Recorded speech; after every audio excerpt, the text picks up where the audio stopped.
Nous allons entamer la journée la plus chère de notre séjour en Californie, car nous avions la bonne, enfin je sais pas encore si elle est bonne, la bonne idée de suivre le conseil de Jérôme, de prendre les tickets les plus chers VIP. Donc visite VIP du parc, je vous donne pas le prix, c'est indécent. Donc voilà.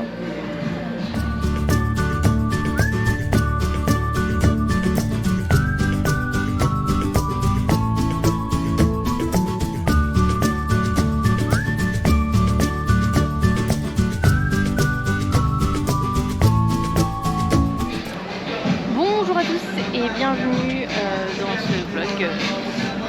Nous sommes aujourd'hui à Universal Studios Hollywood. On va faire une petite visite des studios.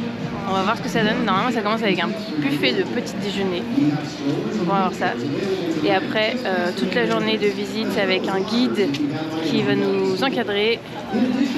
Donc on va voir ce que ça donne.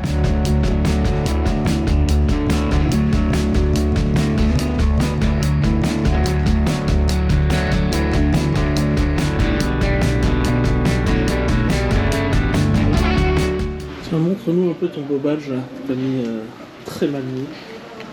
Oui, ça, je l'ai très mal mis. VIP. Tu donnes pas le prix, c'est indécent. On va faire la visite avec Mark W aujourd'hui. Oui. Il y a un Oscar. Waouh, c'est un vrai de vrai? Bah, je sais pas. Ou c'est un truc qui a un props qui a servi dans un film? Ah non, c'est un vrai. Non, c'est un vrai. The Sting, je connais pas.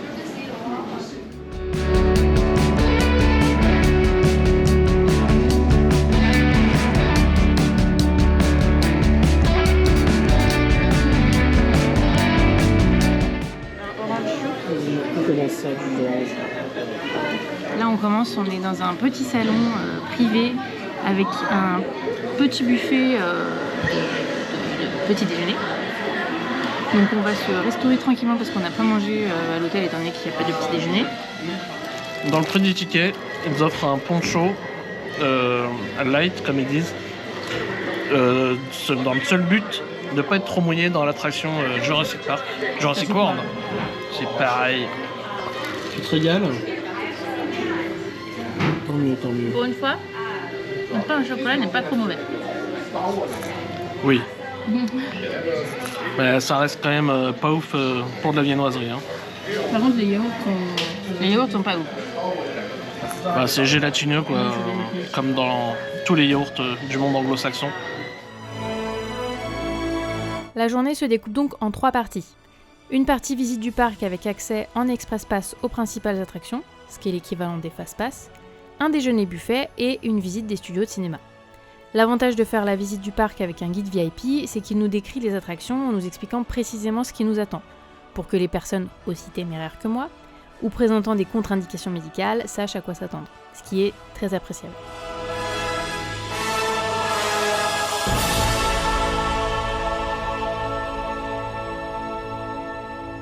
C'était une nouveauté pour Goutrou, mais j'ai pour ma part déjà visité ce parc en 2011.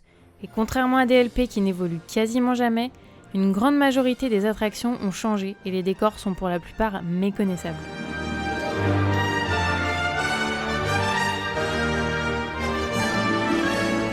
J'ai fait cette attraction dans son ancienne version et cette réhab sous la licence Jurassic World lui a fait un bien fou.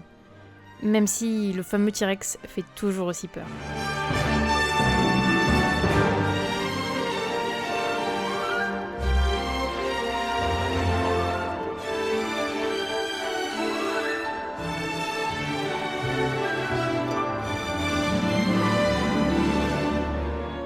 Là, on a déjà fait pas mal d'attractions.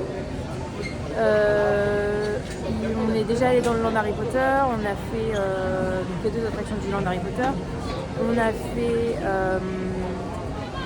Jurassic World. Là, actuellement,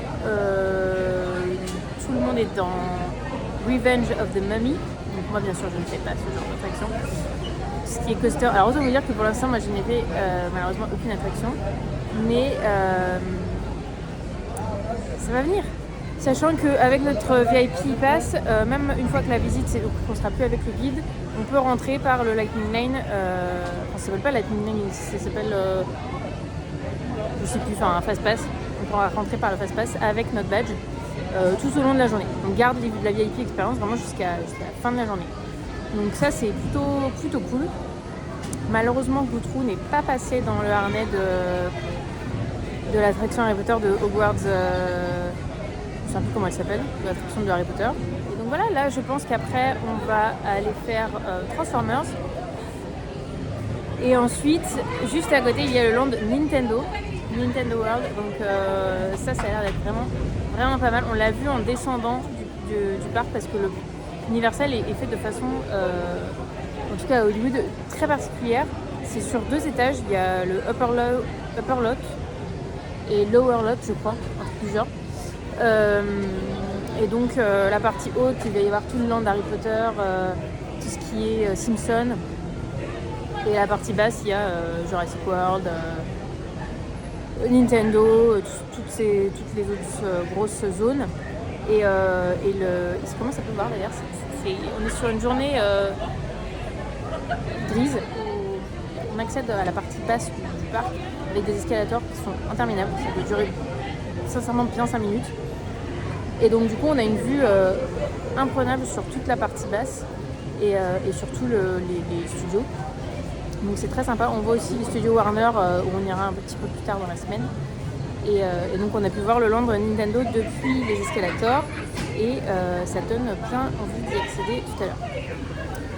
Voilà, j'espère qu'il ne va pas pleuvoir plus parce que sinon ça va être très très chiant.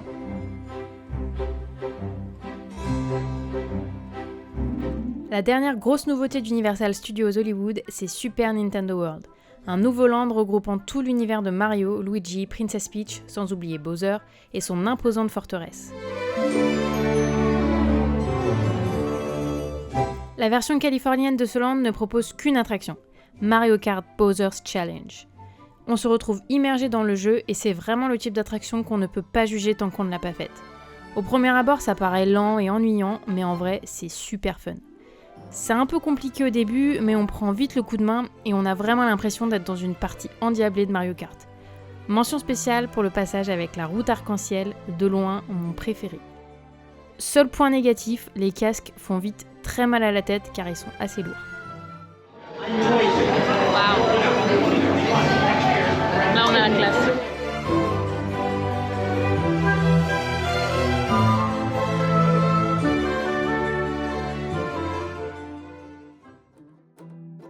C'est après la pause déjeuner que la journée a malheureusement pris une tournure catastrophique. Il s'est mis à pleuvoir de façon intense et pour vous la faire courte, ça ne s'est pas arrêté avant au moins 3 jours.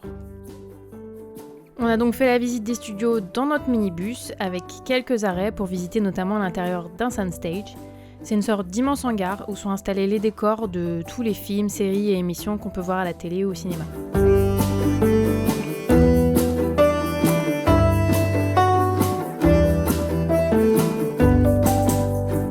On a vu également beaucoup de décors extérieurs. Le plus connu présent au studio Universal, c'est bien évidemment la fameuse place de l'hôtel de ville présente dans les 3 films Retour vers le futur.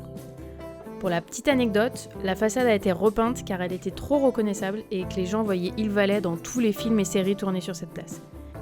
Mais bon, même avec des briques rouges, elle reste toujours aussi reconnaissable.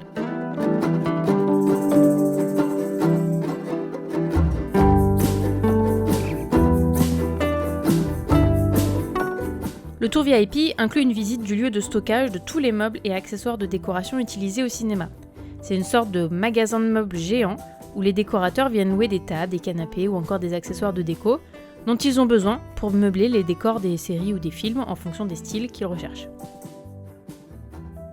On y trouve donc des objets en tout genre représentant toutes les époques.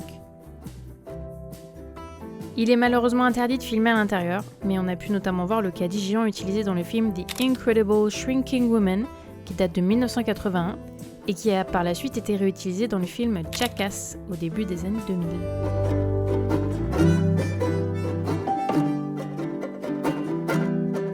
Le deuxième décor extérieur qui pour moi était le plus parlant, c'est la partie européenne, car il s'agit des décors de The Good Place.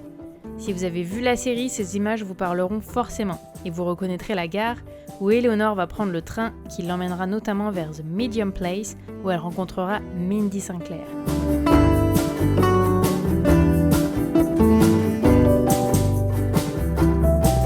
On a bien évidemment eu droit aux animations telles que Le requin des dents de la mer, Norman Bates avec la maison de Psychose, et des scènes en 3D interminables et complètement inutiles, avec King Kong qui se bat contre des dinosaures et Fast and Furious.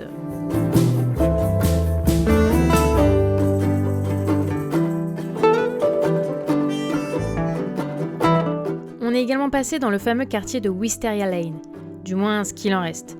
Quand j'ai fait cette visite en 2011, Desperate Housewives était toujours en tournage et Wisteria Lane était donc très bien entretenu. Aujourd'hui, le quartier est méconnaissable. Les maisons ont pour la plupart été repeintes et on s'en rend pas trop compte sur la vidéo, mais certaines sont dans un état de délabrement plus qu'avancé. Et j'ai trouvé ça assez décevant.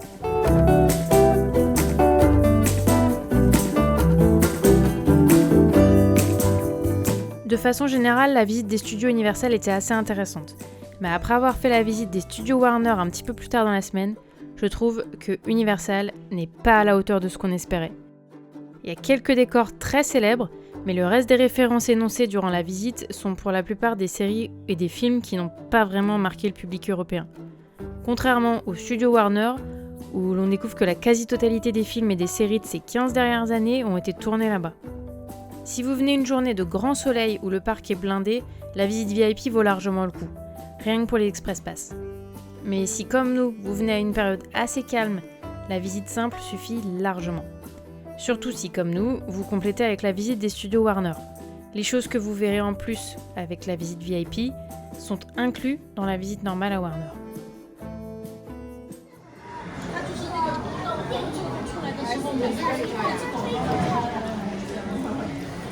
Ouais. La mousse est très bonne. Mais alors le reste...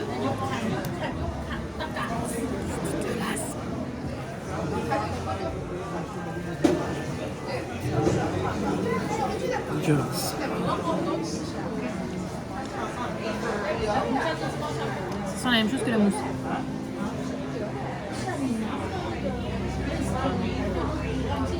Ah oui, c'est bien meilleur. Tu vas aimer, c'est hyper sucré.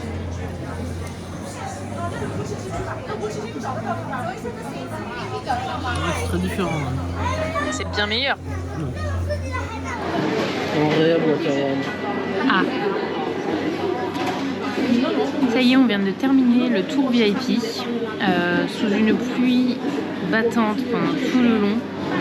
C'était pas vraiment les meilleures conditions pour faire ce genre de visite, mais bon, pas le choix. Malheureusement, il pleut très rarement à Los Angeles. Il y a genre 320 jours de soleil dans l'année. Et il a fallu que peu de jours de pluie, ça tombe sur aujourd'hui. Du coup, on s'est calé aux 3 balais dans la zone Harry Potter pour boire une petite bière au beurre.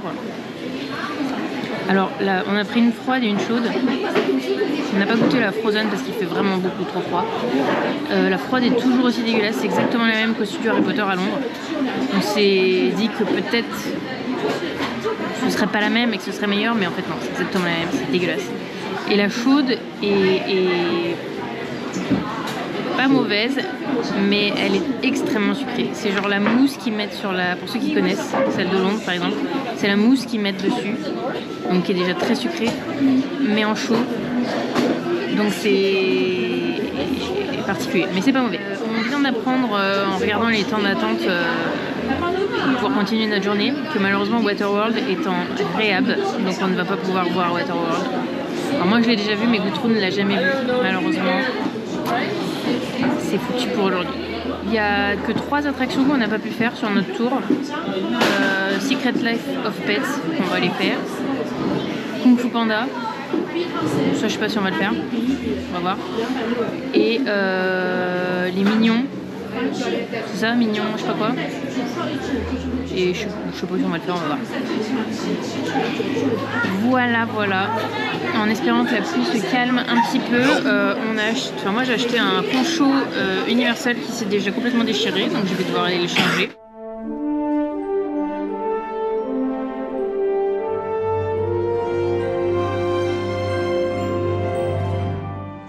l'avantage, c'est qu'on a l'immersion à fond. On a un bon temps écossais, quoi. Un bon temps qu'on a en Écosse. La pluie, du vent, du froid, c'est bien. On est à Pau là. On est bien.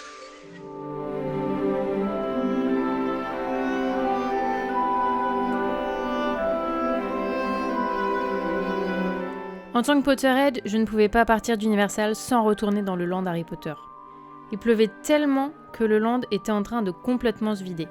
On a même pu faire l'animation dans la boutique d'Ollivanders sans aucune attente, alors qu'il y a généralement plus de 2 heures d'attente.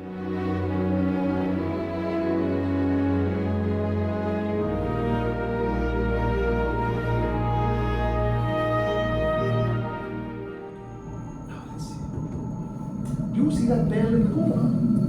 I would like you to make it grow larger. Wave your wand in a circle and say Engorgio. Wonderful. Bell should...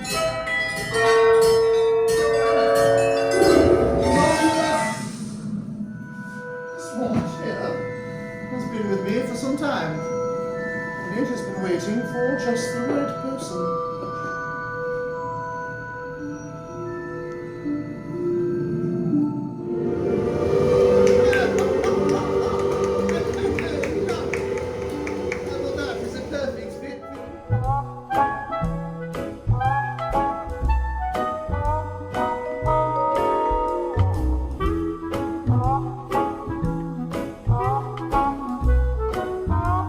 On a fini la journée par l'attraction Secret Life of Pets, comme des bêtes en français, qui est un petit dark ride très très sympa et très immersif. On se retrouve transformé en petit chien errant dans les rues de New York, à qui il arrive plein d'aventures avec les héros des films. Mais tout se finit bien, car nous finissons par être adoptés par une gentille famille et nous rejoignons le club des pets, donc les animaux de compagnie en français.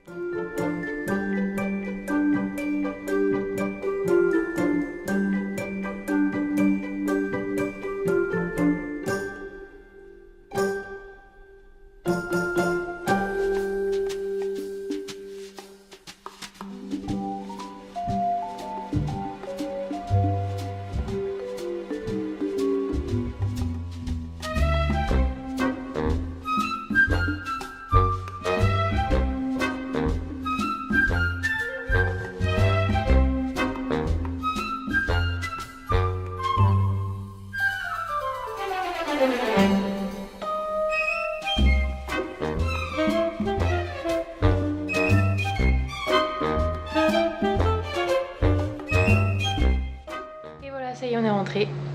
La journée à Universal est terminée. On est trempé. Il a plu toute l'après-midi et vraiment des trombes d'eau. Mais on s'est pris une douche. Complètement. Donc c'était pas très très agréable cette fin de journée.